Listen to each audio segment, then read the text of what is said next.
안녕하십니까, 이진건TV입니다. 논평 시작하겠습니다. 세계 정치사라는 건요, 이 권력자나 권력 집단이 국민 혹은 뭐 옛날에 그 백성, 이 사람들을 핍박하고 또 학대하는 그런 역사가 아니었나 이런 생각이 듭니다. 뭐 멀리 갈 것도 없죠. 북한의 김정은 체제를 보면 뭐 우리가 그 실상을 능히 짐작할 수 있지 않습니까? 우리나라야 지금 세계적으로도 모범적인 민주국가가 됐죠. 그런데 문재인 정부 들어서 가지고요, 우리가 일찍이 예측할 수 없었던 그런 이상한 상황이 지금 전개되고 있습니다. 친문계라고 합니까? 혹은 문재인 대통령 지지자들, 뭐 그 중에서도 이제 격렬하게 지지하는 사람들을 문파 혹은 대깨문이라는 말까지 하대요. 그런데 이 사람들은 자신들과 정치적 입장을 달리하는 사람들, 정치적 주의 주장이 다른 사람들, 뭐 아니면 특히 이제 문재인 대통령을 반대하는 사람들에 대해서는 아주 격렬한 그런 증오심을 드러내고 있습니다. 절대 용서하지 않겠다, 그런 결의가 거기 묻어나는 거죠. 이런 걸 보면요, 민주주의는요, 그 내부에 자기 파괴 인자를 갖고 있는 게 아닌가 이런 생각까지 들 정도입니다. 지난 9일에 문재인 대통령이 충남 아산의 전통시장을 방문했습니다. 어려운 처지에 있는 소상공인들을 격려하겠다, 또 위로하겠다, 이런 차원에서 방문을 했겠죠. 그래서 시장 안을 이제 돌아보다가 어느 반찬 가게에 들러서 이제 주인 보고 이 문 대통령이 요즘 어떻습니까? 이렇게 물었다는 겁니다. 그랬더니 이제 주인이 아유, 거지 같아요. 너무 어려워요. 경기가 너무 안 좋아요. 이렇게 이야기했다거든요. 그 말은 뭐겠습니까? 대통령이 와서 그렇게 격려하고 위로해 주니까 하소연하듯이 대통령님, 이 정말 경기가 너무 안 좋습니다, 이런 말 한 것이겠죠. 그런데 뭐 대통령도 뭐 거기서 특히 나쁜 그런 인상을 받은 건 아닌 것 같고요. 그런데 이게 이제 그 장면이 방송에 나오니까 이른바 문파 혹은 이 대깨문, 이 사람들이 뭐 그 사람들 전부는 또 아닐 겁니다. 그중에 일부가 이 반찬 가게 주인의 신상털이를 시작했습니다. 이름이고 주소고 뭐 다 털은 거죠. 거기다 이 가게 사진을 찍어가지고 돌린 거죠. 자기들 그룹에다가. 무슨 뜻이겠습니까? 이 사람 아주 밟아버리자는 것 아니겠습니까? 대통령 앞에 가서 하소연 한번 했다고 해서 그 말이 불경스럽다, 그 표현이. 그래서 이 사람 아주 생계 기반 자체를 무너뜨려 버리겠다는 그런 기세로 보복을 시작한 겁니다. 이게 있을 수 있는 일입니까? 자, 이런 상황을 아마 문 대통령도 전에 들었겠죠. 근데 기분이 어떨까요? 야, 나한테 충성스러운 지지자들이 이렇게 많구나, 그런 생각이 들었을까요? 그러면 대통령이라 할 수가 없죠. 왜냐하면 자신이 그 위로하러 갔던 그 반찬 가게 주인이 지금 자신의 지지자 때문에 생계 기반이 무너질 지경 아닙니까?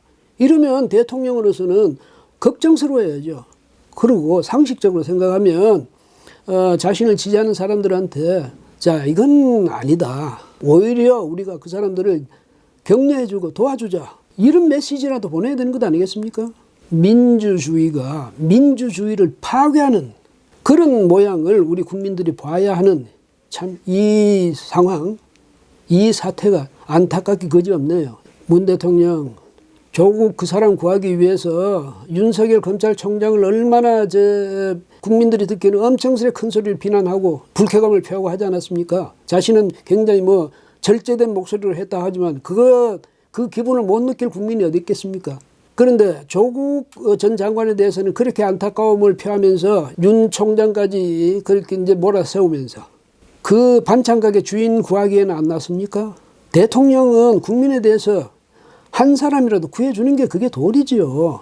유감 또 뭐 사과 이런 이제 의사를 표현하는 이 의식이 결여됐거나 결핍된 그 사람들, 그 문재인 정부와 정권 전체의 실세들, 유력자들의 공통된 그런 마인드 같습니다. 그래서 이게 뭐 독특한 특징적 마인드가 아닌가 이런 생각까지 들 정도의 참 안타까운 일인데, 왜 그러냐? 대통령만 이런 게 아니고요. 그 여당에서도 보면 대학 교수가 뭐 신문에다 칼럼을 썼다고 해서 그 사람을 고발하고 신문사를 고발하고 이런 상황이 최근에 벌어졌죠. 지난 그 5일에요. 민주당은 이해찬 당대표 이름으로 임미리 고려대 연구교수와 또 경향신문 편집국장을 검찰에 고발했답니다. 뭐냐 했더니 이 임 교수가 더불어민주당만 빼고 이런 이제 제목의 칼럼을 실었다거든요. 그것 때문에 굉장히 이제 불쾌하다는 뜻을 하필이면 고발까지 했습니다. 그러니까 우리 여론이 가만히 있겠습니까? 정말 민주당에 대해서 이제 여론이 아주 들끓게 되니까 14일에 이 고발을 취하했습니다. 취하하면 깔끔하게 미안하게 됐다 이렇게 취하해야 되는 것 아닙니까? 그런데 임 교수가 안철수 싱크탱크인 내일의 실행위원으로 활동한 바가 있다. 뭐 이런 식으로 또 밑자락을 깔아놨어요. 우리가 뭐 괜히 고발한 게 아니다. 우리도 그만한 그 이유가 있었다. 이 말을 하려고 그러는 거겠죠. 그러면서 이제 그 사과를 안 하니까 이제 여론이 들끓을 것 아닙니까? 뭐 이 고발을 취하했으면 이제 사과도 해야 될 것 아니냐 이랬더니 계속 안 하고 버텼거든요. 그러다가 17일에 이낙연 전 국무총리가 국민에게 미안하다고 사과했어요. 이 사람도 지금 종로에서 표 얻으려고 열심히 뛰어다니지 않습니까? 그러니까 사과했겠죠. 아니면 사과했겠습니까? 그런데 임 교수에 대해서는 또 경향신문에 대해서는 왜 사과 안 합니까? 국민에게만 하고. 18일에는요. 이인영 그 더불어민주당 원내대표가 국회 본회의에서 정당 대표 연설을 통해서 또 이제 사과라는 걸 했습니다. 근데 역시 이제 국민에게 송구하다. 뭐 더욱 낮은 자세로 겸손하게 민생에 집중하겠다. 뭐 이렇게 사과를 했어요. 역시 임 교수나 이 경향신문에 대해서는 사과 안 했어요. 자신들이 고발한 그 사람 대해서 사과 안 하고 그냥 국민에게 대해 이게 막연하게 사과한 거죠. 그 다음에 이 사람들이 뭐 더 낮은 자세로 겸손하게 이 사람들이요? 그 말을 누가 믿겠습니까? 진심 어린 사과 한마디 안 하는데 괜히 하는 말 아닙니다. 이인영 원내대표는 사과했다 합시다 그러면. 이해찬 당대표 직접 자신의 이름으로 고발하지 않았습니까? 그 사람 지금 아무 말도 안 하고 있거든요. 지금까지는 정부 여당 사람들 그 행태 보면 정말 영국거립니다. 이 사람들은 표가 될 만한 대상 앞에서는 이건 뭐 간이고 쓸개고 다 꺼내줄 듯이 하죠. 일본 요코하마항에 지금 정박해 있는 크루즈선 다이아몬드 프린세스 있지 않습니까? 거기에 이제 우리 국민도 14명이 있답니다. 뭐 승무원도 있고 또 거기 관광객도 있고 이래서 이제 14명이 있다는데 그 중에 4명이 이 귀국을 희망한답니다. 또 그중 한 사람의 배우자 일본인하고 이렇게 5명을 우리나라로 데려오기 위해서 비행기를 보냈습니다. 18일 낮에. 이제 19일 아침에 다시 돌아오기로 예정되어 있는데요. 중앙사고수습본부가 17일에 이 예정을 밝히기로 18일에 대통령 전용기를 투입하기로 했다고 밝혔습니다. 대통령 전용기를. 어디에?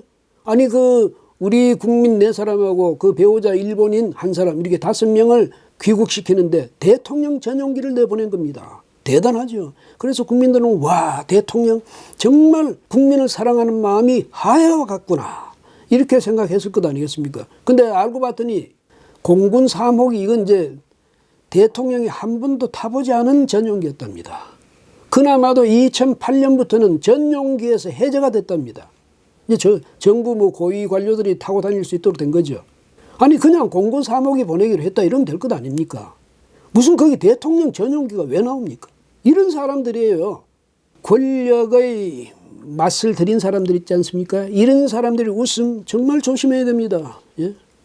뭔가 원하는 게 있으니까, 뭔가 욕심나는 게 있으니까, 뭔가 기대하는 바가 있으니까, 아니면 뭔가 아쉬운 바가 있으니까 그렇게 웃는 얼굴을 하겠죠.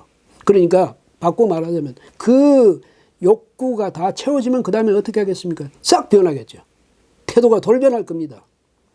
우리가 이까지 경험해 본 바로는 그렇습니다. 총선을 앞두고 우리 정치권 사람들의 특히 정권 사람들의 그 웃음 경계하고 또 경계해야 한다고 저는 생각합니다. 예, 오늘 여기까지 하겠습니다. 고맙습니다.